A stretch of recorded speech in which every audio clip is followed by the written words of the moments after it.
ദൈവവചന ചിന്തകൾ കേൾക്കുന്ന എല്ലാ മാന്യ ശ്രോതാക്കൾക്കും ഒരിക്കൽ കൂടെ ക്രിസ്തീയ വന്ദനം അറിയിക്കുകയാണ്. ഗലാത്യ ലേഖനം 4-ാം അധ്യായം 4-5 വാക്യങ്ങൾ വായിക്കുന്നു. എന്നാൽ കാലസമ്പൂർണത വന്നപ്പോൾ ദൈവം തൻ്റെ പുത്രനെ സ്ത്രീയിൽ നിന്ന് ജനിച്ചവനായി, ന്യായപ്രമാണത്തിന് കീഴെ ജനിച്ചവനായി നിയോഗിച്ചയച്ചത്. അവൻ ന്യായപ്രമാണത്തിൽ കീഴുള്ളവരെ വിലയ്ക്ക് വാങ്ങിയിട്ട് നാം പുത്രത്വം പ്രാപിക്കേണ്ടതിന് തന്നെ എന്നുള്ള അനുഗ്രഹമായ വചനമാണ്.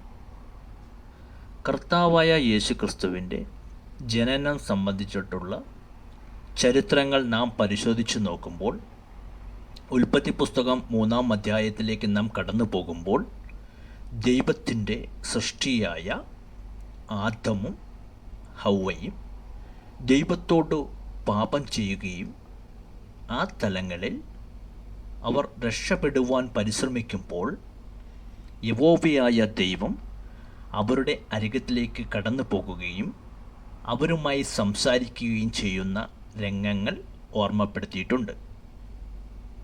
ഉൽപ്പത്തി 15-ാം അധ്യായത്തിലേക്ക് പോകുമ്പോൾ, ഞാൻ നിനക്കും സ്ത്രീക്കും നിന്റെ സന്തതിക്കും അവളുടെ സന്തതിക്കും തമ്മിൽ ശത്രുത്വം ഉണ്ടാക്കും. അവൻ നിന്റെ തല തകർക്കും, നീ അവൻ്റെ കുതികാൽ തകർക്കും എന്നുള്ള ദൈവവചനമുണ്ട്. ആദിമ മനുഷ്യരെ പാപത്തിലേക്കും തിന്മയിലേക്കും നടത്തുകയും ദൈവത്തിലെങ്കിൽ മനുഷ്യനെ അകറ്റിക്കളയുകയും ചെയ്ത പാമ്പിനോടുള്ള ബന്ധത്തിൽ ഓർമ്മപ്പെടുത്തുകയാണ്. നീ ഉരസ്സുകൊണ്ട് ഗമിക്കുന്നവനും നിന്റെ ആയുഷ്കാലമൊക്കെയും പൊടി തിന്നുന്നവനും ആകുമെന്നും സ്ത്രീയുടെ സന്തതി നിന്റെ തല തകർക്കുമെന്നും ഓർമ്മപ്പെടുത്തുന്നുണ്ട്. ഗലാത്യ ലേഖനം 4-ാം അധ്യായത്തിലേക്ക് നാം കടന്നു പോകുമ്പോൾ അവിടെ ഓർമ്മപ്പെടുത്തി ഉണർത്തുന്നത്, മനുഷ്യവർഗത്തിനെ മുഴുവനായി പാപത്തിലേക്ക് നയിച്ച സാത്താൻ്റെ ശക്തിയെ തകർത്തു കളയേണ്ടതിനു വേണ്ടി കർത്താവായ യേശുക്രിസ്തു സ്ത്രീയിൽ ജന്മം കൊണ്ടും എന്ന് ഉള്ള പദമാണ്. കാലസമ്പൂർണത വന്നപ്പോഴാണ് ദൈവം തൻ്റെ പുത്രനായ യേശുക്രിസ്തുവിനെ സ്ത്രീയിലൂടെ ഈ ലോകത്തിലേക്ക് അയച്ചത് എന്നുള്ളത് തന്നെയാണ്. എന്തിനു വേണ്ടിയാണ് യേശുക്രിസ്തു വന്നത് എന്ന് ചോദിച്ചാൽ ഒരു കാര്യം പറയാം. ലോകത്തിലെ സകല മനുഷ്യരെയും പാപത്തിലേക്ക് നയിച്ച സർപ്പത്തിൻ്റെ തല തകർക്കുവാൻ വേണ്ടിയാണ്.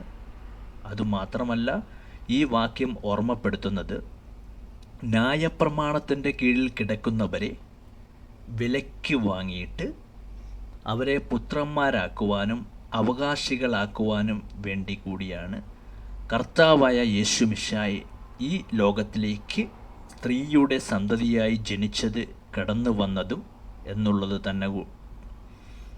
ആകയാൽ എന്നെ കേൾക്കുന്ന എൻ്റെ പ്രിയപ്പെട്ടവരെ, എൻ്റെയും നിങ്ങളുടെയും നിത്യരക്ഷയ്ക്ക് വേണ്ടിയാണ് കർത്താവായ യേശുക്രിസ്തു സ്ത്രീയുടെ സന്തതിയായി ഈ ലോകത്തിലേക്ക് കടന്നു വന്നതെന്നും ആ യേശുക്രിസ്തുവിലൂടെ മാത്രമേ നിത്യജീവൻ പ്രാപിപ്പാനും ആ സാത്താന്യ തല തകർക്കുവാനും ആ സാത്താൻ്റെ കൈകളിൽ നിന്നും നമ്മെ രക്ഷിപ്പാൻ കഴിയുകയുള്ളൂ എന്ന് തിരിച്ചറിഞ്ഞുകൊണ്ടും സ്ത്രീയുടെ സന്തതിയായി ലോകരക്ഷകനായി ലോകത്തിലേക്ക് കടന്നു വന്ന കർത്താവായ യേശു മിശിഹയെ വിശ്വസിക്കുവാനും യേശുക്രിസ്തുവിൻ്റെ വഴികളിലൂടെ യാത്ര ചെയ്യുവാനും ആ തലങ്ങളിൽ ഒരു നിത്യ സ്വാതന്ത്ര്യം പ്രാപിച്ചെടുക്കുവാനും ഒരുങ്ങുന്നവരും പ്രാർത്ഥിക്കുന്നവരുമായി തീരുവാൻ അതിന് എൻ്റെ വചനം കേൾക്കുന്ന നിങ്ങൾക്കെല്ലാവർക്കും സർവശക്തിയുള്ള ദൈവം കൃപ നൽകട്ടെ.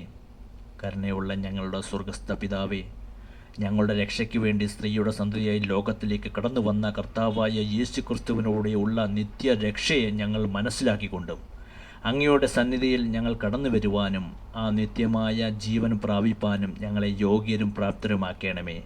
ഈ ദൈവവചനം ചിന്ത കേട്ട എല്ലാവരെയും അനുഗ്രഹിക്കണമേ. യേശു കർത്താവിൻ്റെ നാമത്തിൽ തന്നെ. ആമേൻ.